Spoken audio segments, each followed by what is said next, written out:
এই পর্যন্ত তোমাদের দেখিয়েছি কিভাবে অ্যালায়েন্স এয়ারের বিমানে চড়ে দিল্লি থেকে সিমলা হয়ে মানালি পৌঁছলাম এবং মানালিতে প্রথম দিন কিভাবে কাটালাম।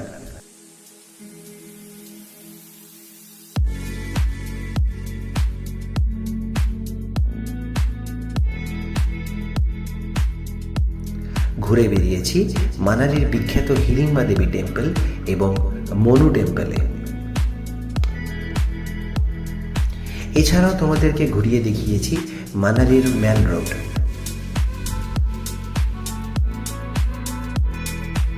তো চলো আজকের গল্প শুরু করা যাক।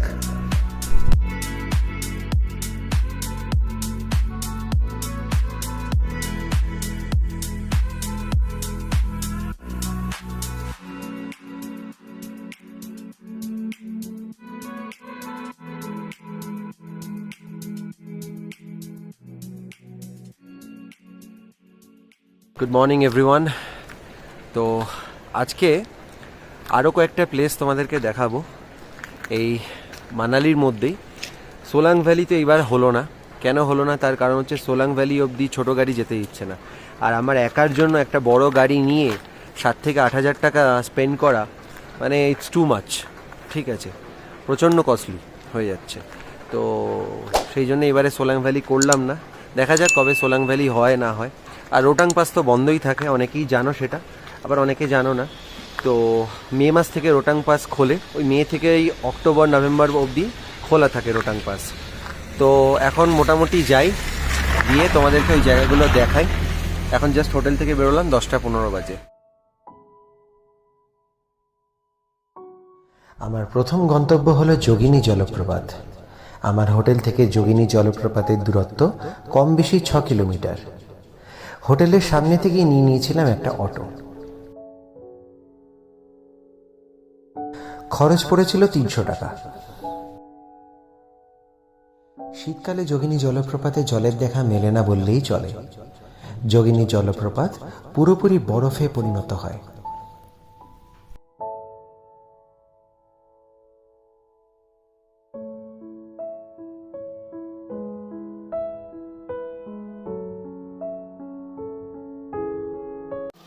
এই হচ্ছে ওইখানে দেখতে পাচ্ছ একটা সাইনেজ আছে, তো ওইটা হচ্ছে যোগিনী ওয়াটারফলের পার্কিং এরিয়া। ঠিক আছে, ওই রাস্তা ধরে একেবারে সোজা একটু আসতে হবে, 10-15 মিনিট মতো ওয়াক করতে হবে। সামনে একটা পুল আছে বললো, ওই পুল থেকে ডান দিকে এইখানেও কিন্তু গাড়ি পার্ক করা যায়। এই যে দেখতে পাচ্ছ পেড পার্কিং, এখানেও কিন্তু গাড়ি দাঁড় করানো যায়। আমাকে অটোটা রাস্তার ওপরে ওখানটা নামিয়ে দিলে, ওখান থেকে একটুখানি ওয়াক করে এলাম। বললো সামনে পুল পেরিয়ে যেতে 10-15 মিনিট লাগবে। চলো যাই। ডগিগুলোকে দেখো, রাস্তার ডগি একেবারে লুকস লাইক হাস্কি। 360 ডিগ্রি একটা প্যানোরামিক ভিউ দিয়ে দিই, দেখো সামনে বরফে ঢাকা পাহাড়। সেটা দেখতে দেখতে 10-15 মিনিটের রাস্তা একটু হেঁটে যেতে হবে আপ টু ওয়াটারফল। গাড়ি কিন্তু এই অবধিই যায়, তার বাইরে কিন্তু আর যায় না। এইটুকু রাস্তা কিন্তু হেঁটেই যেতে হয়। চলো যাই। ঠান্ডা ভালোই আছে, 1 ডিগ্রি টেম্পারেচার আছে। জুতো কিন্তু ভীষণ স্কিড করছে, ভীষণ স্লিপারি রাস্তা দেখো। আর বরফ গলা জলগুলো পড়েছে তো আরও স্লিপারি হয়ে গেছে, সবাই স্লিপ খাচ্ছে। এরকম খাড়াই রাস্তা দিয়ে ওপরে উঠে আসবে। চারপাশের পরিবেশটা দেখো, শুধু কি বলবো, লিটারালি স্পিচলেস আমি। কোলাহলপূর্ণ শহর থেকে বেশ কিছুটা দূরে অবস্থিত এই যোগিনী জলপ্রপাত। আমার হোটেল থেকে কম বেশি 6 কিলোমিটার দূরে অবস্থিত এই যোগিনী জলপ্রপাত। এটি একটি বিশেষ পর্যটন কেন্দ্র হিসাবে বিবেচিত হয়েছে। বিয়াস নদী এবং রোটাংয়ের তুষার ধুলো চূড়ার চকচকে দৃশ্যসহ বেশ কয়েকটি ছোট স্রোত অতিক্রম করার সময় ট্রেকাররা বিমোহিত হয়। তাই লোকেশনের মন আলোড়নকারী সৌন্দর্য ক্যাপচার করার জন্য একটি ক্যামেরা বহন করতে কেউ ভুলবে না। মনোমুগ্ধকর জলপ্রপাতটিকে মানালির অন্যতম রোমান্টিক আকর্ষণ হিসেবে বিবেচনা করা হয়। এখানে প্রচুর দম্পতিরা ভিড় করে। যাই হোক, অঞ্চলটি অ্যাডভেঞ্চার এবং বিনোদনমূলক কার্যকলাপের জন্য বিখ্যাত এবং পর্যটকদের মধ্যে একটি প্রিয় পিকনিক স্পটও বটে।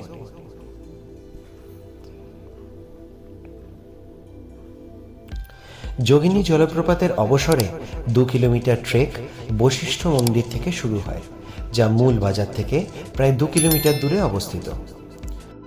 চলো এবার তোমাদেরকে ঋষি বশিষ্ঠ টেম্পল দেখিয়ে দিই।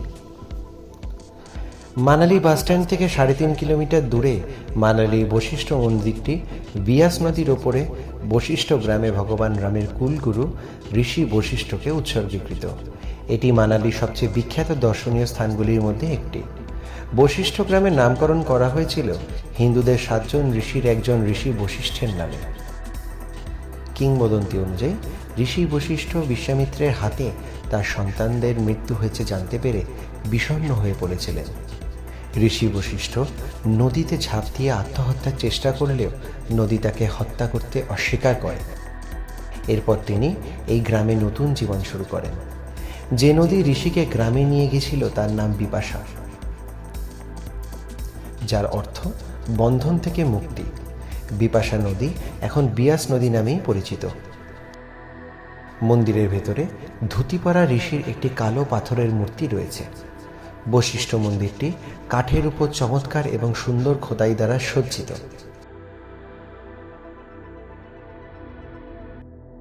বশিষ্ঠ মন্দিরে একটি উষ্ণ প্রস্রবণ রয়েছে এবং এই উষ্ণ প্রস্রবণের অনেক ঔষধি গুণ রয়েছে বলেও বিশ্বাস করা হয়।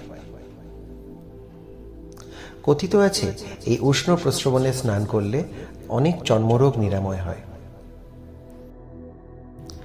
বশিষ্ঠ মন্দির সকাল 7টা থেকে রাত্রি 9টা অবধি খোলা থাকে। এছাড়াও ভক্তরা উষ্ণ প্রস্রবণে সকাল 7টা থেকে দুপুর 1টা এবং দুপুর 2টো থেকে রাত্রি 9টা অবধি স্নান করতে পারে। যারা যারা রিল করতে ভালোবাসো, মেয়েদের কথা বলছি, এখানে শাড়ি পরে আসো বরফের ওপরে। সেই গানটা আছে না, তেরে মেরে হোটো পে, বেশ সুন্দর শাড়ি পরে এখানে রিল করতে পারবে। অবশ্য রিল করার আগে 2 পেগ মেরে আসতে হবে, নাহলে শাড়ি পরা যাবে না। তো যাই, এই রাস্তা দিয়ে আমার জুতো প্রচণ্ড স্লিপ খাচ্ছে, তো এই সময় আর ভিডিও করতে পারছি না। তোমাদের চারপাশটা একটু দেখিয়ে দিলাম, ঠিক আছে? কেউ বলতে পারবে না কিন্তু যে কোনো দিন ফাঁকি মেরেছি ভিডিওগ্রাফিতে। ফাইনালি আর 50 মিটার বাকি আছে যোগিনী ওয়াটারফল পৌঁছতে, এবং যোগিনী ওয়াটারফলের সামনেটা দেখো, চারিদিকে শুধু বরফ আর বরফ, আর কিছু নেই, পুরো সাদা। ওই রাস্তা ধরে এসছি, ওই যে দেখো ওই রাস্তা ধরে আসছেন কিছু 2-3 জন, কিছু জন আসছেন। তো এই হচ্ছে যোগিনী ওয়াটারফলের রাস্তা। এই যে ওয়াটারফলের জলটাই ওটা। শীতকালে অর্থাৎ অক্টোবর থেকে ফেব্রুয়ারি মাসে বরফে ঢাকা থাকে এই যোগিনী জলপ্রপাত। এই চিত্তাকর্ষক জলপ্রপাতটি 7,850 ফুট উচ্চতা থেকে কুল্লু উপত্যকায় বিয়াস নদীতে প্রবাহিত হয়। এই স্থানটি কেবল তার প্রাকৃতিক সৌন্দর্যের জন্যই জনপ্রিয় নয়, এটি একটি গুরুত্বপূর্ণ ধর্মীয় মূল্য বহন করে। কিংবদন্তি অনুযায়ী এই জলপ্রপাতটির নামকরণ করা হয়েছে দেবী যোগিনীর নামে, যিনি ছিলেন ভগবান ইন্দ্রের কন্যা। স্থানীয় একটি বিশ্বাসও রয়েছে যে এই স্থানটি একটি শক্তিপীঠ, তাই শুধু পর্যটকরাই নয়, ভক্তরাও এই এলাকায় যান, কারণ এখানে কিছু গুরুত্বপূর্ণ মন্দির রয়েছে, যেমন বশিষ্ঠ মন্দির, যোগিনী মাতা মন্দির ইত্যাদি। স্থানীয়রা তাদের সন্তানদের নিয়ে আসেন জলপ্রপাতের পাদদেশে অবস্থিত যোগিনী মাতা মন্দিরে। হিমাচল প্রদেশের যোগিনী জলপ্রপাতের সবচেয়ে আকর্ষণীয় দিক হলো এটি শুধুমাত্র ট্রেকিং এর মাধ্যমেই পৌঁছানো যায়। এখান দিয়ে ওয়াটারফলের জলটা আসে, যেটা আমি এখন দেখতে পাচ্ছি পুরো শুকিয়ে গেছে, অ্যাকচুয়ালি পুরোটাই বরফ হয়ে গেছে। তো এখান দিয়ে যাওয়ার আর কোনো মানে হয় না, কারণ দেখতেই পাচ্ছ ওয়াটারফলের আর কোনো নামও নিশান নেই শীতকালে। বর্ষাকালে আসলে পরে বোঝা যাবে। আমি তোমাদেরকে জলের ধারাটা দেখাতে পারি, সেটা ওই সাইডে রয়েছে। অলরেডি দেখিয়েছি যদিও। দেখতে পাচ্ছ জলের ধারাও আর কিছু নেই সেরকম, সবটাই বরফ। ওইখানে একটা বসার জায়গাও আছে, কিন্তু তার জন্য এই বরফের রাস্তা দিয়ে যেতে হবে। ঠিক আছে, খুব একটা সাহস পাচ্ছি না আমি, তার কারণ প্রচণ্ড স্কিড করছে। শুধু এই যে জলের ধারাটা দেখো, এর থেকে বেটার আর দেখানো যাচ্ছে না, কারণ নেই আর কিছু বেসিকলি। বর্ষাকালে যোগিনী জলপ্রপাতকে অনেকটা এরকম দেখায়।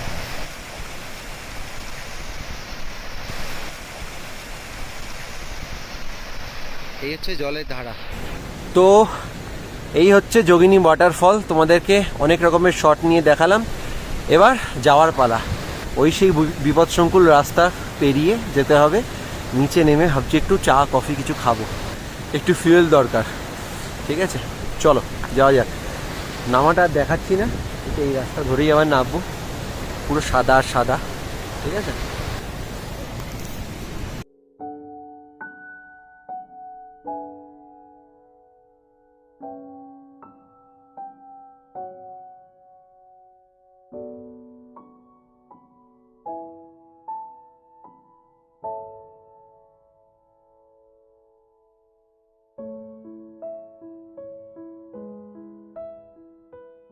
নিচে নেমে এই দিদির কাছে চা খাচ্ছি। ঠিক আছে, এখানে চা হচ্ছে 20 টাকা, 20 টাকা করে চা। আর বিস্কিট যা যা আছে সব কিছু মাল্টিপ্লাইড বাই 2। ঠিক আছে, 5 টাকার বিস্কিট 10 টাকা, 10 টাকারটা 20 টাকা, সেটা বলেই দিয়েছে দিদি। ঠিক আছে, তো চা বিস্কিট খাই একটু। বরফের চাদরে মোড়া, কি বলবো।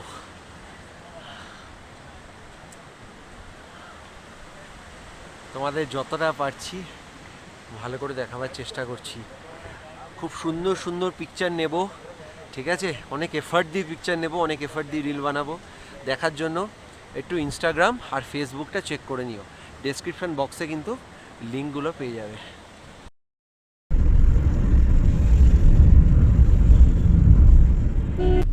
তো একটা গাড়ি এরকম পেয়ে গেলাম চলতে চলতে, মানে ওয়াটারফল থেকে নেমেই এরকম একটা গাড়ি পেয়ে গেলাম।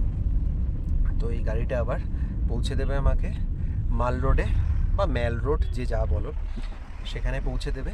সেখানে কিছুক্ষণ সময় কাটিয়ে আরেকটা স্পটে যাব। একটা দারুণ সুন্দর মনেস্ট্রি দেখাবো তোমাদের।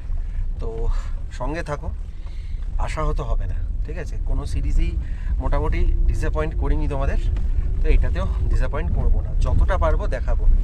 কিন্তু মেইন সমস্যাটা হচ্ছে কি, আমি খুব খোলাখুলি বলি, যারা মনে করবে প্রচুর সাইট সিন করবো মানালিতে আর মেইন জায়গাগুলো যাব, লাইক সোলাং ভ্যালি, আটল টানেল বা রোটাং পাস, এগুলো যাব, তাদের জন্য বলি গরমকালে আসতে হবে। ঠিক আছে, একদম ভরা গরমে, না হলে কিন্তু এই বন্ধ থাকবে কিছু রাস্তা, বরফ পড়বে, তার জন্য রাস্তা বন্ধ থাকবে। বরফ পরিষ্কার করার কাজ চলবে, তার জন্য রাস্তা বন্ধ থাকবে, এইসব চলবে। তো ওই জন্য বলবো মে মাস থেকে আমাদের দুর্গাপুজোর সময়টা এই অবধি কিন্তু আসো, তোমরা সমস্ত কিছু খুব ভালোভাবে ঘুরতে পারবে। আদারওয়াইজ বরফ দেখার জন্য আসলে জানুয়ারি ফেব্রুয়ারি। ঠিক আছে, আর এবছর কিন্তু ফেব্রুয়ারিতেই স্নোফল হয়েছে। ঠিক আছে, এবছর কাশ্মীরেও কিন্তু, মানে 2023-এর ডিসেম্বরেও কিন্তু কাশ্মীরে স্নোফল শুরু হয়নি, কাশ্মীরেও স্নোফল শুরু হয়েছে কিন্তু ফেব্রুয়ারিতে। ঠিক আছে, কি আর বলবো, এই হচ্ছে মানে গ্লোবাল ওয়ার্মিংয়ের জন্য ক্লাইমেটিক কন্ডিশনের ওপরে এত ইম্প্যাক্ট পড়ছে, কি বলবো, তার জন্যই এইসব হচ্ছে। আর কিছু বলার নেই। ঠিক আছে, যাই এখন মাল রোডের দিকে।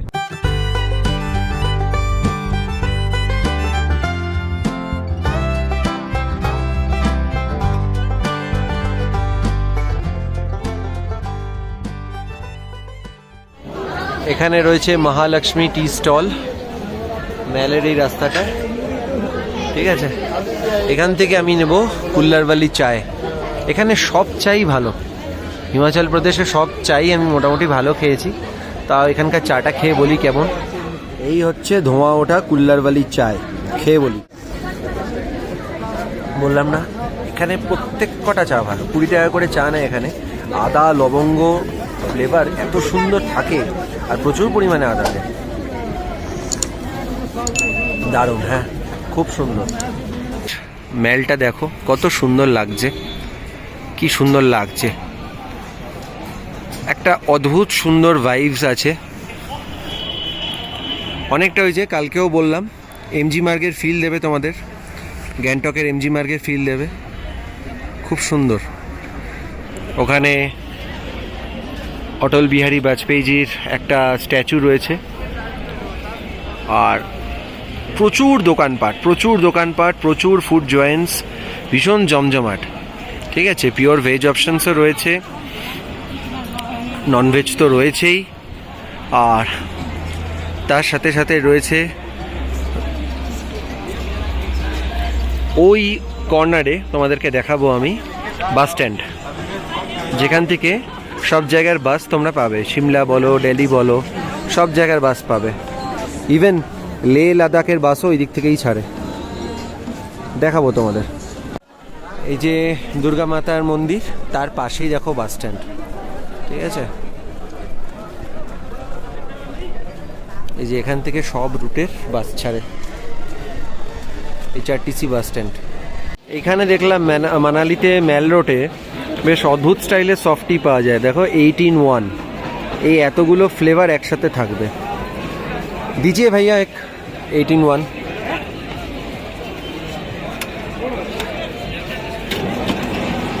देखते हैं सब फ्लेवर एक साथ। 50 रुपीज़ दाम, सब फ्लेवर एक साथे, এটা একটু ট্রাই করব। ও সব ফ্লেভার একটু একটু করে গ্লাসে আগে নিয়ে নিচ্ছে।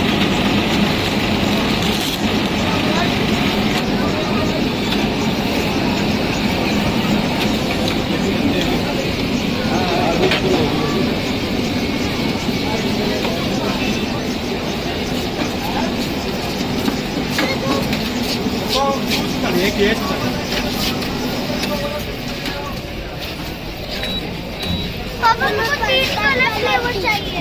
पापा मैं 5 कलर की। সেই 18-1, এখন 18-1 খাবো মাইল রোডে বসে বসে, খেয়ে দেখি। হ্যাঁ দারুণ দারুণ, শুধু মাঝে স্ট্রবেরিটা দিয়েছে, এটা আমার ভালো লাগে না। আইসক্রিমে কি রিভিউ দেবো, আইসক্রিমের মতোই, বাট সব ফ্লেভার একসাথে, এই যা ভালো খেতে।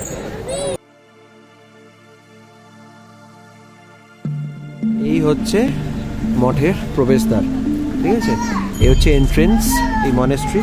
চলো এবার ভেতরে যাই, যতটা পারবো দেখাবো, যেখান থেকে ফটোগ্রাফি ভিডিওগ্রাফি অ্যালাউড হবে না দেখাতে পারবো না।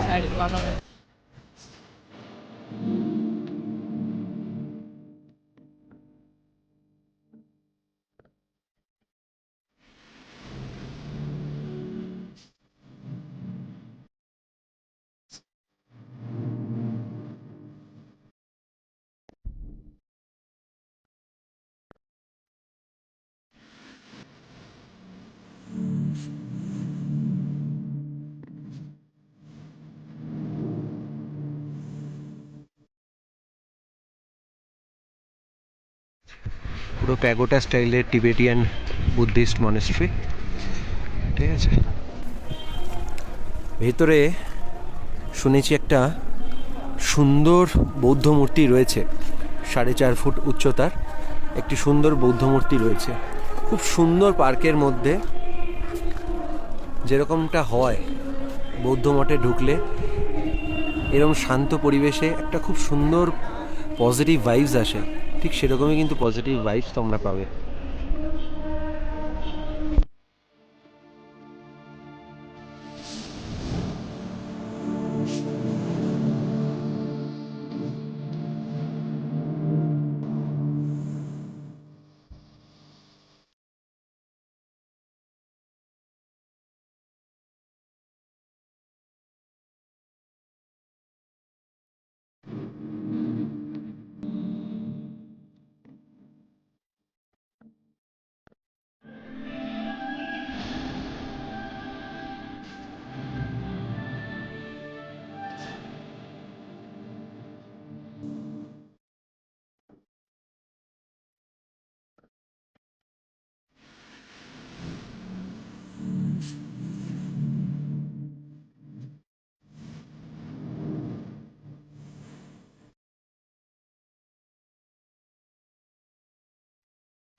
এখানে মহিলারা মেডিটেশন করেন,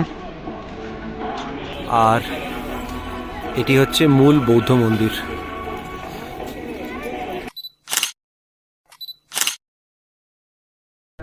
বেশ অনেকক্ষণ কাটালাম, মোটামুটি ঘন্টাখানেক কাটালাম, কাটিয়ে এবার ম্যালের দিকে যাব। কন্টিনিউয়াসলি শুনতেই পাচ্ছ বুদ্ধা মন্ত্রা চ্যান্টিং চলছে, ঠিক আছে। তো একটা খুব সুন্দর পরিবেশ এখানে, সবাই আবার রিলস করতে ব্যস্ত আমার পিছনে, ঠিক আছে, কারণ সব জায়গায় রিলস বানানোর জন্য তৈরি হয়ে গেছে। এখানে কিন্তু এরকম ট্র্যাডিশনাল পোশাক পরে সবাই রিল বানাচ্ছে, তো তোমরা চাইলে করতে পারো, কোনো অসুবিধা নেই। প্রত্যেক দিন সকাল 6টা থেকে সন্ধ্যে 7টা অবধি কিন্তু এই বৌদ্ধ মঠ খোলা থাকে, এবং এখানে যে বাচ্চা কাচ্চারা থাকে তাদের পড়াশোনাও করানো হয়। এখানে খুব বড় মনেস্ট্রিটা, একেবারেই ছোট নয়, এরকম সুন্দর একটা কিউট পার্কের ওপরে হয়েছে, তো ওর জন্য আরও ভালো লাগছে দেখতে। আর ভেতরটা তোমাদেরকে যতটা পারলাম দেখালাম। তোমরা দেখলে বড় বৌদ্ধ মূর্তিটি, এবং তার সাথে আরও ছোট বড় অনেক গৌতম বুদ্ধের মূর্তি তোমরা দেখতে পেলে।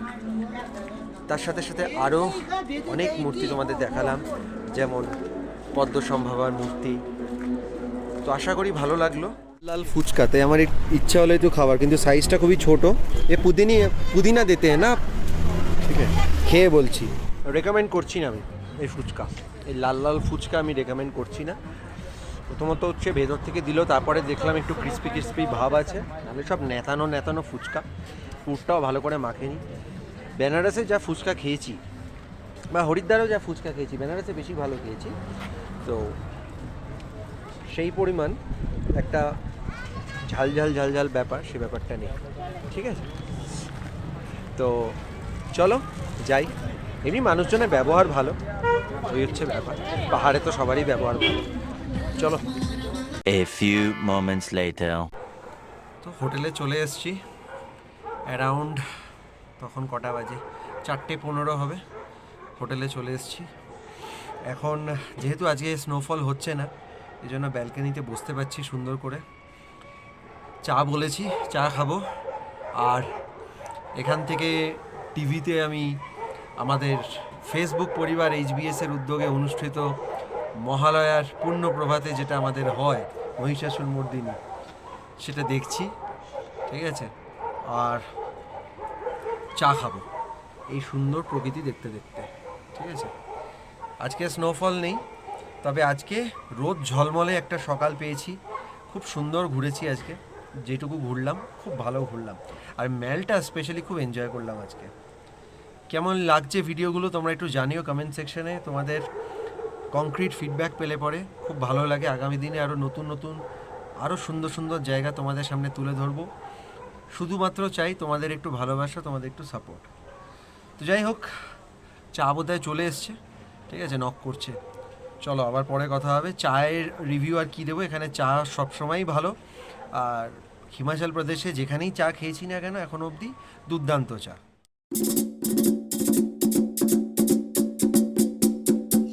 তো এই ছিল মানালির দ্বিতীয় দিনের অভিজ্ঞতা। ভিডিওটা কেমন লাগলো অবশ্যই কমেন্ট সেকশনে জানিও। খুব তাড়াতাড়ি ফিরছি নতুন এক গল্প নিয়ে। এখান থেকে এই ভাইয়ের কাছ থেকে খাচ্ছি এই যে আঙ্গুরি গুলাব জামুন, ঠিক আছে, এটা কিন্তু হাইলি রেকমেন্ডেড, ঠিক আছে। এটা কিন্তু দারুণ টেস্ট লাগলো আমার। আমি গুলাব জামুন লাভার নই, বাট আমার কিন্তু দারুণ লাগলো।